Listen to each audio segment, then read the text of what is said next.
sur notre plateau Cannadis France pour une nouvelle rubrique Coup de cœur. Aujourd'hui, nous avons l'honneur de recevoir Eden Fight. Bonjour Eden Fight. Bonjour. On dit Eden, on dit Fight, on dit Eden Fight. On dit Eden Fight. Eden Fight directement. Exactement. Ouais.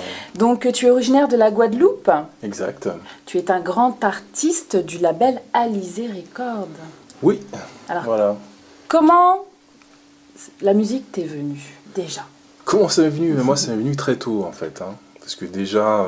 À 13 ans, il me semble, tu as commencé à chanter, c'est ça? J'ai commencé à 13 ans. Voilà, en fait, j'ai commencé à... déjà, en fait, à savoir que mon grand-oncle, c'est Casimir Létang.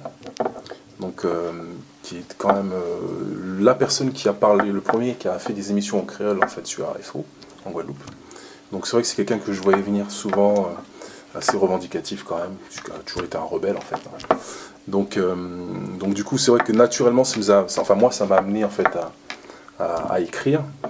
Et c'est vrai qu'aussi, j'ai un oncle qui a fait beaucoup de reggae, enfin qui a officié beaucoup pour le reggae en fait en Guadeloupe.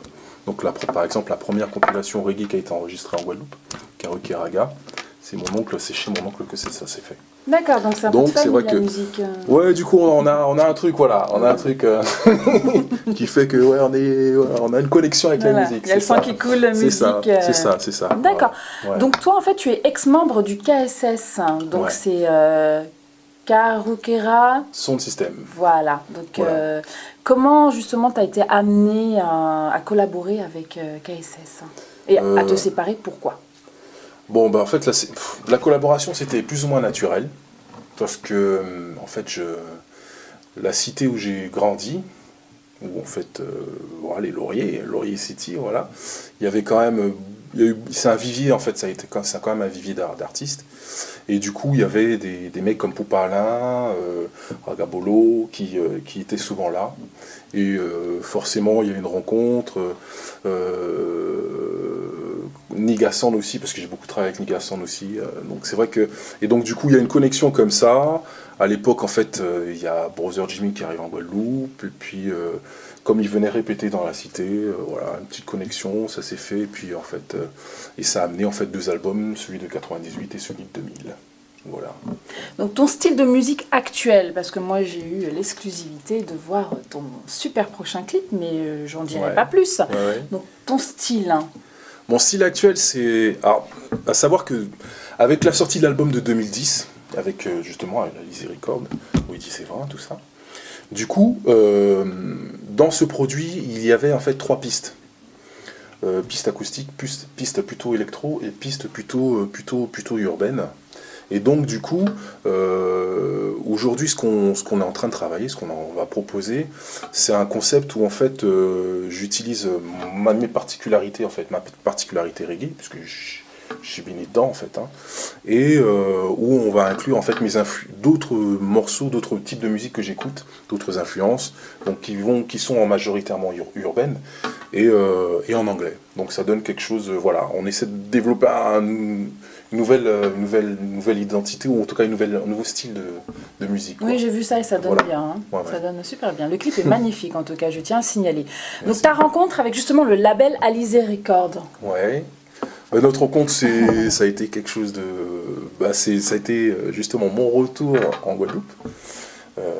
À savoir aussi que c'est quelqu'un qui vivait dans la cité. Donc voilà, finalement c'est un peu la famille, quoi. On va dire ça comme ça.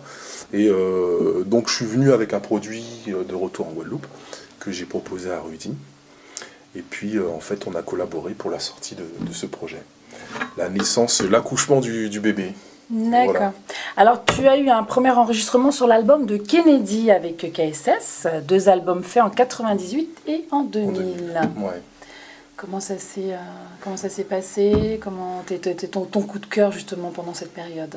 Mon coup de cœur pendant cette période, 98, moi c'est Mad Cobra.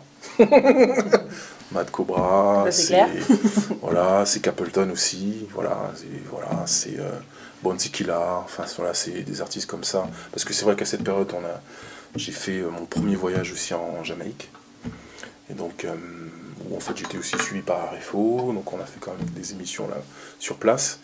Et ouais, non, vraiment Donc c'est à savoir aussi que Karuka Sound System, c'était quand même 12 DJ. Ah oui, quand même. 12, donc on arrivait quand même en masse sur la scène. En effet. 12 DJ.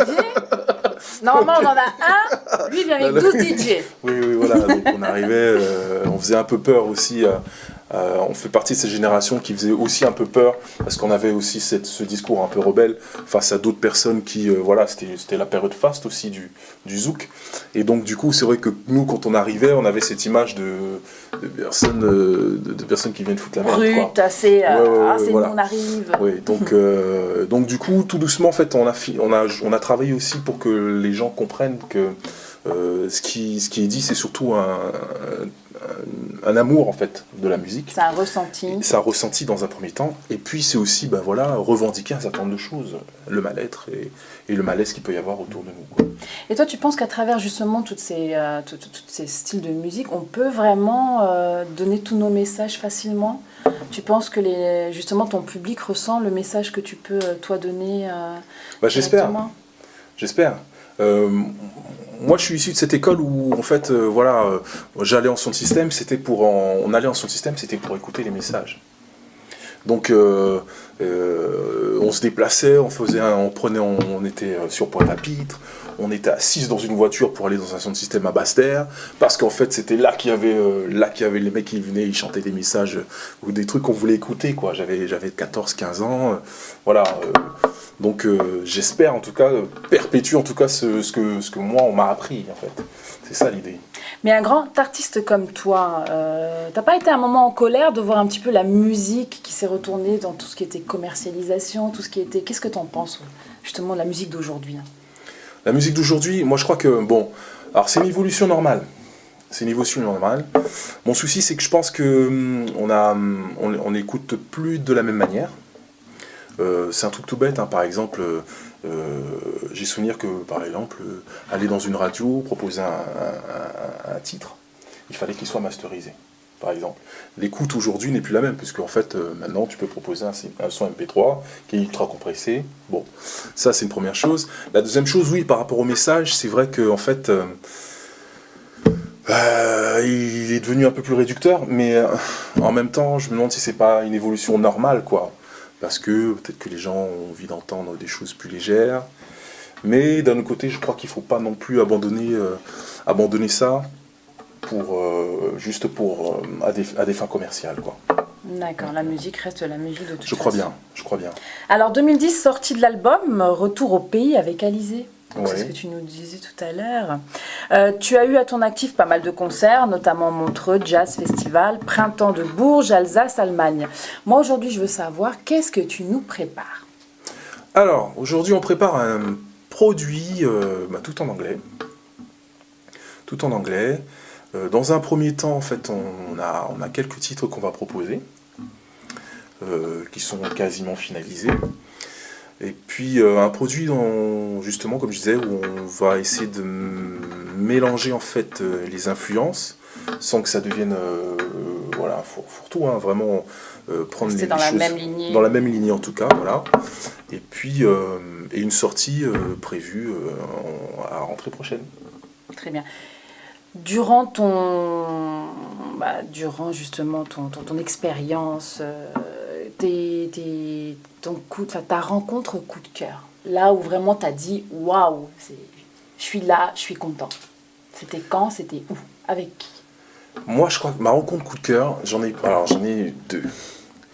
La première, c'est quand j'ai rencontré Luciano, la première fois. Je faisais la première partie de Capleton en Allemagne. Et du coup, en fait, je rencontre Luciano, qui se déplaçait là, cette fois-ci, avec sa femme. Et c'est vrai qu'en fait, à côté de cet homme-là, j'ai senti une telle vibration que c'est un truc qui m'est resté. D'ailleurs, sur le coup, en fait, on a discuté. Je lui ai demandé de me faire un teaser vite fait. Il m'a fait un truc dans l'élan, avec beaucoup d'amour, quoi. Donc ça, c'est vraiment le truc je crois que c'est la rencontre qui m'a vraiment marqué. Et la deuxième, mais c'est pas forcément, c'est mon enregistrement au Joe Gibbs Studio, donc studio mythique de Jamaïque en fait, Donc enfin, ce jour-là, c'était quand même assez fort parce que c'est là que j'ai rencontré Grégory Isaac. On arrive au Joe Gibbs Studio, en fait, où le truc, ça sent encore les années 60, 70. Génial, ça. J'enregistre avec les Jamaïcains, et c'est vrai que ça aussi, c'était quand même... Enfin, c'est une ambiance qui fait que... Ouais, Là, on est dedans, l'ambiance ça est reste la vie, vraiment quoi. l'atmosphère. Ouais. Donc, justement, pour suivre un petit peu tes actualités, où c'est qu'on peut te joindre, où on peut te visualiser On peut visualiser sur Internet. Vous tapez Eden Fight, directement. Fight. Vous avez des clips. On peut me suivre sur Facebook. Sur le site internet edenfight.com, www.edenfight.com. Et puis, il y a plein d'autres choses à venir. Hein. J'espère Instagram et autres. Oui, je vois qu'on nous réserve pas mal de choses avec le label Alizé Records. Oui. Ton clip, on pourra le visualiser quand, justement? Eh ben, on pourra le visionner, je pense, d'ici le mois prochain. D'accord, super. Voilà. Parce qu'il est super et puis il faut qu'on le voit bientôt.